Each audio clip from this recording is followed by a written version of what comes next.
कोंढाणे लेणी. आज आपण चाललोय कोंढाणे लेणी पाहायला. साधारणतः इसवी सन पूर्व दुसऱ्या शतकात म्हणजेच जवळजवळ 2100 वर्षापूर्वी बांधलेल्या बौद्ध लेण्या पाहायला. नमस्कार मंडळी, मी सुदर्शन म्हात्रे आपल्या सर्वांचं स्वागत करतोय त्या नवीन ब्लॉगमध्ये. असेच नवनवीन ब्लॉग व्हिडिओज पाहण्यासाठी आपल्या सुदर्शन म्हात्रे ब्लॉग चॅनलला सबस्क्राईब करायला विसरू नका.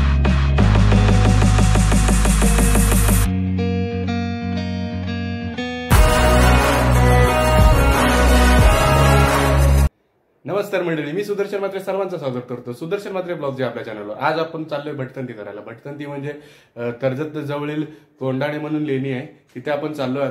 आता मी आज पहिल्यांदाच मी खूप लेट निघतोय, दुपारचे 12 वाजले आणि आज भर उन्हात मी निघतोय. आता आपल्यासोबत स्वप्नील भोवड दादा आहे, त्यांनीच मला या लेण्यांबद्दल माहिती दिली, पण त्याला अचानक काम आल्यामुळे तो माझ्यासोबत येत नाहीये, मला एकट्याला जावं लागते. परंतु तो आपल्याला त्या लेण्यांबद्दल माहिती सांगणार आहे. पहिले तर मी यांची ओळख करून देतो. स्वप्नील भोवड म्हणून युवा कार्यकर्ते आहेत, चांगले काम करतात आमच्या गावामध्ये. दादा माहिती सांग. नमस्कार, मी स्वप्नील भोवड.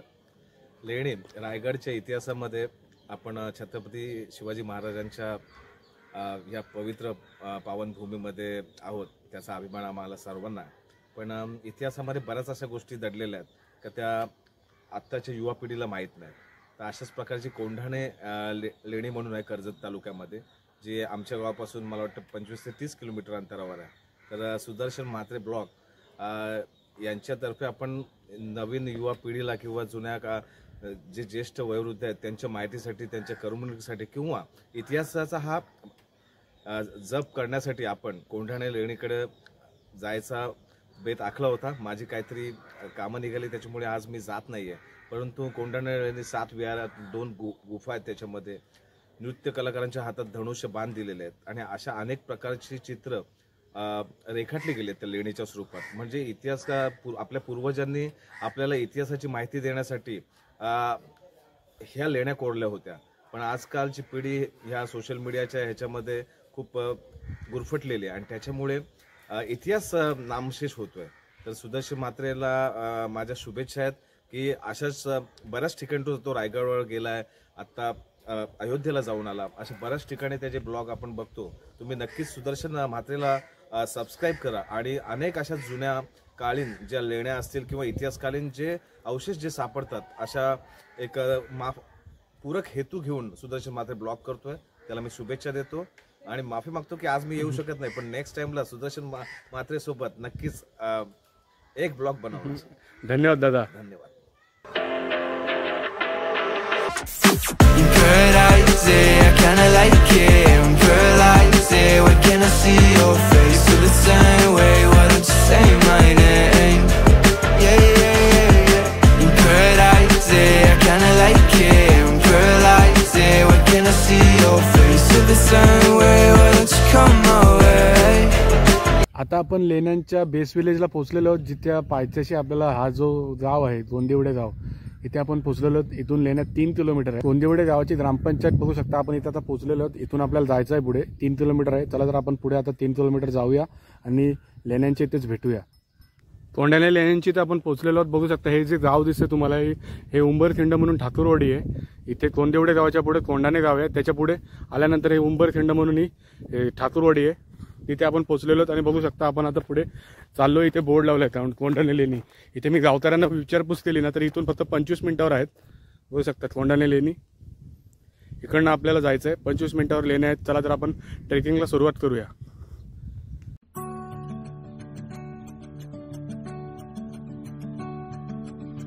दीड तासाच्या प्रवासानंतर आपण आता लेण्यांच्या इथे पोहोचलेलो आहोत. उंबरखिंड म्हणून तिथे ठाकूरवाडी आहे कोंढाणे गावाच्या बाजूला. उल्हास नदी जिथे वाहते बघू शकता. इथे माझ्या मागे जी नदी आहे ती उल्हास नदी आहे, इथून वाहते. आता आपण पोहोचलोय कोंढाणे देवच्या पायथ्याशी. उंबरखिंड म्हणून ठाकूरवाडी आहे. तर चाललोय आपण.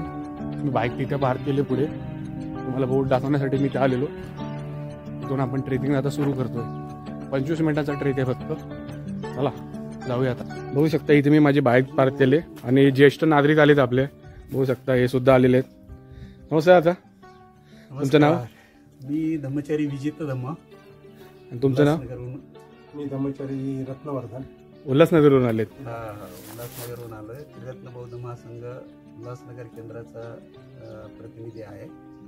आणि आम्हाला माघ पौर्णिमेला या कोंडाणे लेणीवरती पूजा वंदना घेणार आहोत. माघ पौर्णिमा 24 तारखेला आहे. त्याची पूर्वतयारी म्हणून आज या ठिकाणी येण्याचा आम्ही प्रयत्न केलेला आहे. आणि हे सगळं ठिकाण निसर्गाच्या सानिध्यातलं असल्यामुळं आणि बौद्ध संस्कृतीचा वारसा जपण्यासाठी त्रिरत्न बौद्ध महासंघाने हे एक पाऊल उचललेलं आहे. चला त्या काकांशी बोलून आपण आता ट्रेक सुरू करतोय. 2:30 वाजलेत. भरत उन्हात आपण हा ट्रेक सुरू करतोय. पाणी वगैरे प्यायलं मी. बॅग आहे माझ्याकडे. होऊ शकता चढणीचा भाग आहे. ट्रेक सुरू करतोय. जय शिवराय. बौद्ध लेण्या आपल्या पूर्वजांनी केलेली त्यावेळची अप्रतिम काम किंवा त्यावेळची इंजिनिअरिंग बघण्यात काम शिल्पकला बघण्यामध्ये जी मजा ती कशातच नाही आहे. उत्सुकता माझी शेगल आहे. चला 20 मिनिटाचं ट्रेक आहे. सुरुवात केली. दमच्या नक्की होईल. 60 डिग्री अँगलमध्ये होऊ शकता. अँगलच अँगल आहे. इकडे मळण्या रचून ठेवल्यात बघू शकता. उल्हास नदीचं ते पात्र दिसतंय. पुढे चाललोय आता आपण इकडून चालत आलो आणि इथे बघा ॲरो केलेला आहे. कोंडाणे लेणीकडे जाण्यासाठी मार्ग. आता पुढे जायचं आपल्याला. सह्याद्री सुरू होतोय. हो सह्याद्रीतली मजा एकटाच आहे. ट्रेकिंगची मजाच वेगळी असते. सह्याद्रीमध्ये आता आपण प्रवेश करतोय. घनदाट जंगल. इथे मार्गात सूचना फलक लावलेले आहेत लेणीकडे जाण्याचा मार्ग. त्यामुळे मार्ग सापडत जातो सहजरित्या. सह्याद्रीत एकटे फिरण्याची मजा त्या औरच असते हे इकडेच येऊन समजतं. उंच झाडं, पक्ष्यांची आवाजं, घनदाट जंगल आणि निधड्या छातीचा सह्याद्री मनाला भुरळ पाडून जातो.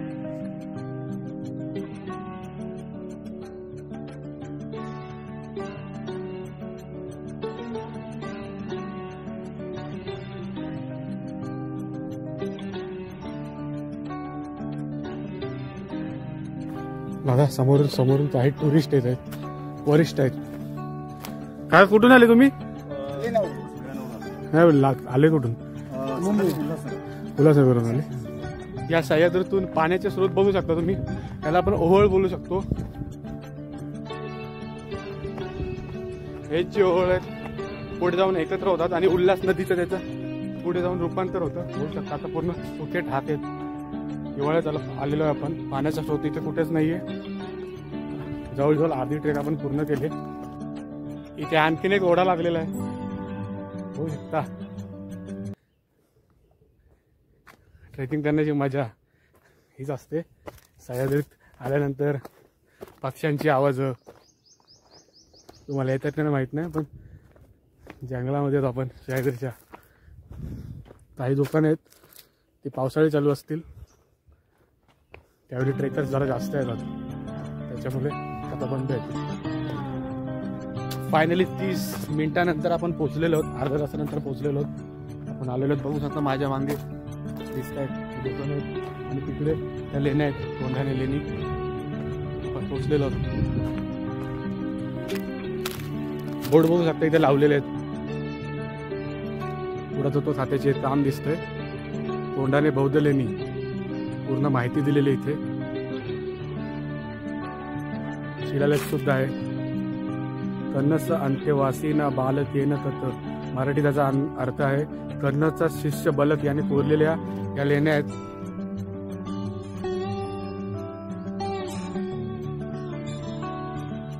इथे आर्किओलॉजिकल सर्वे ऑफ इंडिया लावलेलं बोर्ड आहे. चला आता आपण इथून सुरुवात करतोय लेण्या बघण्यासाठी.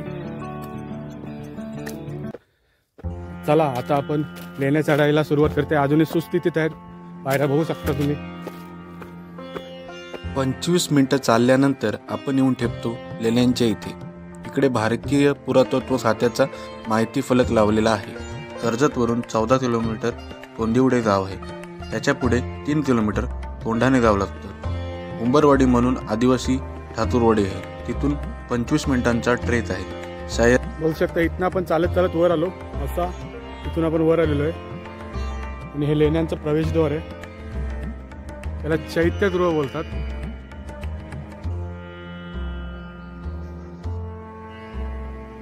इसवी सन पूर्व 2ऱ्या शतकात हा आविष्कार करण्यात आला असून या लेण्यातील चैत्यगृहाची कमान पिंपळाकृती कोरलेली असून दोन्ही बाजूस शिल्पपट आहेत.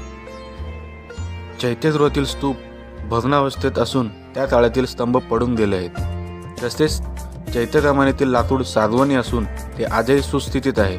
भन्नाट आहे हे सर्व. बौद्ध धर्म हा जगाला शांतीचा संदेश देणारा धर्म आहे. त्याच धर्मातील ह्या बौद्ध लेण्या इसवी सन पूर्व 2ऱ्या शतकाच्या सुमारास बांधलेल्या या लेण्या आपण पाहतोय. चैत्यगृह आहे हा मेडिटेशन रूम आहे. इकडे ते 7 विहार आहेत इकडे शिष्यांसाठी. आपण तोंडाणा लेण्याचे इथला चैत्यगृह बघू शकता. आतमध्ये स्तूप आहे, बौद्ध स्तूप असतं ते तिथे. हे प्रार्थना स्थळ आहे आणि बघू शकता तुम्ही हे पिंपळाच्या आकाराचं आहे. भगवान गौतम बुद्धांना पिंपळाच्या झाडाखाली ज्ञानाची प्राप्ती झालेली त्या थीमवर आहे. पिंपळाच्या आकाराचा सुद्धा बघू शकता तुम्हाला आकार दिसतोय. आता आपण पुढे जाऊया. ते बोर्ड लावलेलं आहे. बुद्ध लेणी पुरातन, प्राचीन व पवित्र वास्तू असून कृपया शांतता राखावी. शूज रिमूव्ह करू आपण. प्रत्येक ठिकाणी त्याचं पावित्र्य राखलं गेलं पाहिजे. शूज रिमूव्ह केलेत आपण. स्तूप बघू शकता आपण. आतमध्ये आलोय. हे स्तूप आहे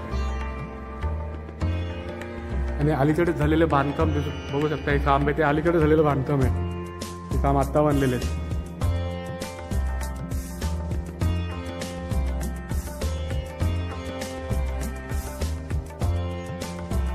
प्रार्थना स्थळ बघू शकता.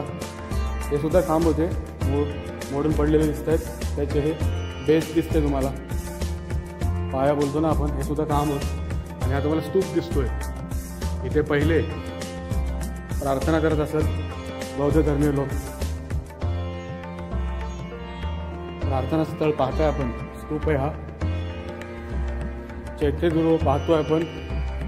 तोंडाणा लेणीचं कोणच नाही इथे. शांतता एकदम.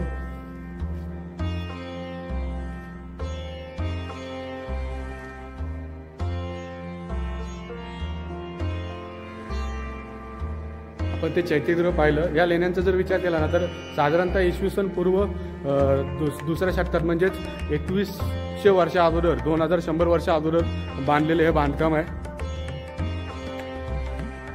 आता आपण चाललोय पुढे. जे आहे 7 तिथे विहार आहेत. मेडिटेशन रूम बोलू शकतो किंवा इथे जे शिष्य येत असत त्यांच्या राहण्याची जागा ते आपण बघायला चाललोय. पायऱ्या बघू शकता. जर आपण पुढे चाललोय आता.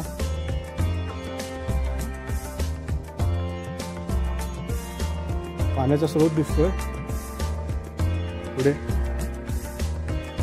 त्यावेळी माणसं राहत असतील त्यांना पाण्याचा स्रोत आता अजिबात पिण्यायोग्य नाहीये, परंतु पाणी मात्र दिसतंय. जाळी लावले कोणी पुढे जाऊ नये म्हणून. ऐतिहासिक अशी पुरातन लेणी बघतोय आपण. तोंडाणा लेणी कर्जत येथील तोंडाणा गावाची इथे आहे. कर्जतच्या पुढे 14 किलोमीटर असलेली लेणी पाहतोय आपण. हे मेडिटेशन साठी होतं. शिष्य राहत असत त्यांच्यासाठी आहेत.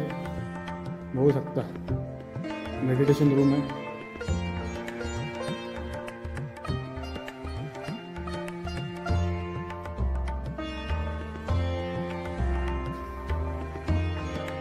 त्या विभागामध्ये दिवे लावण्यासाठी केलेली सोय आहे.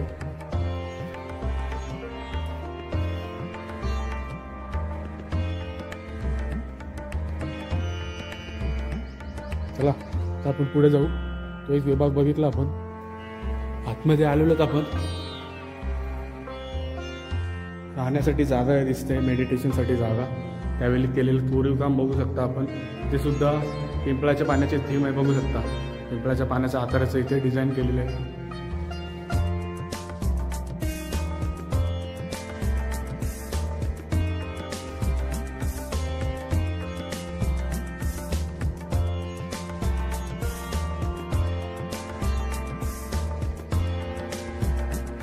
खांब बघू शकता अजून किती मजबूत आहे.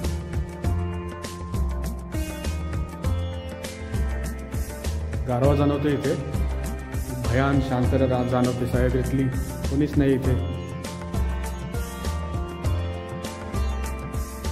इकडून तो खालचा परिसर बघू शकता. इकडनं आपण आलो, इकडनं चालत चालत आपण आलो, इकडून वर आलो. तिकडे मेन प्रार्थना स्थळ आहे बघू आपण पाहिला तो चैत्यगृह. आणि इकडे हा मेडिटेशन रूम आहे, शिष्यांना राहण्यासाठी जागा. हे तुटलेले खांबसुद्धा बघू शकता. हा तुटलाय खांब, तो याच्याच सुस्थितीत आहे.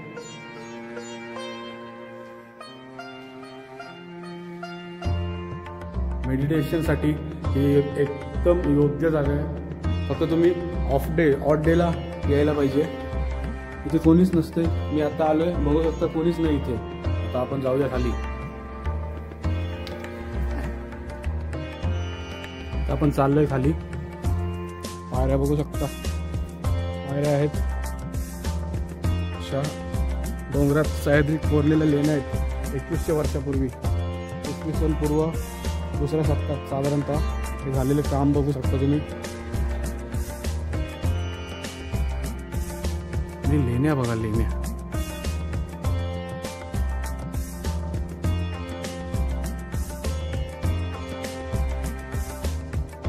बौद्ध लेण्या आहेत. ते पुरातत्व खात्याने दिलेली माहिती बघू शकता. धम्मलिपी,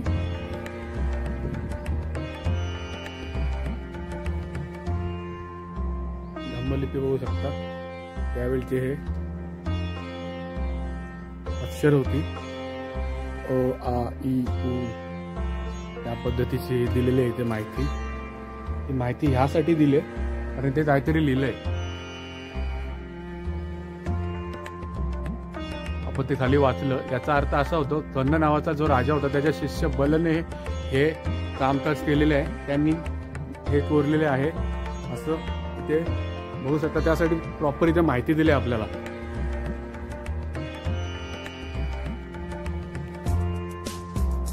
बघा इथे लिहिलेलं सुद्धा आहे, चैत्यगृहात प्रवेश करण्यापूर्वी कृपया आपली पादत्राणे, चप्पल, बूट येथे काढावी.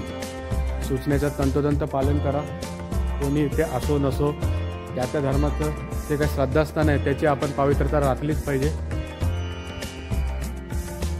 त्यावेळेचं काम बघूच शकता तुम्ही. आत्ताच्या लेटेस्ट टेक्नॉलॉजीला लाजवेल असं हे काम आहे.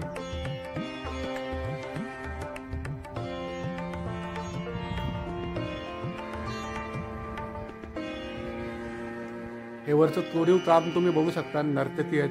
प्रवेशद्वार कमानीच्या दोन्ही बाजूला असलेल्या शिल्पगटातील युगुले व त्यांची वस्त्र प्रावरणे व आयुधे पाहताना नजर अगदी खिळून राहते. चैत्यगृह पाहतोय, 9 मीटर उंच साधारणतः आहे त्याची उंची.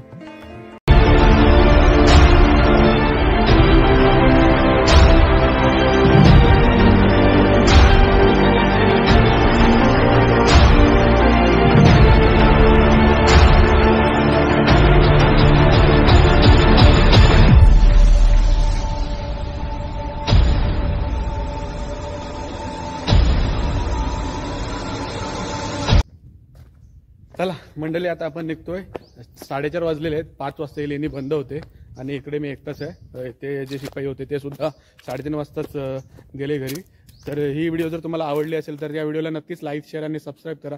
आणि सुदर्शन म्हात्रे व्लॉग्स या आपल्या चॅनलला नक्कीच सबस्क्राईब करा. तोपर्यंत मंडळी, तुमचं आमचं नातं आहे. जय जिजाऊ, जय शिवराय.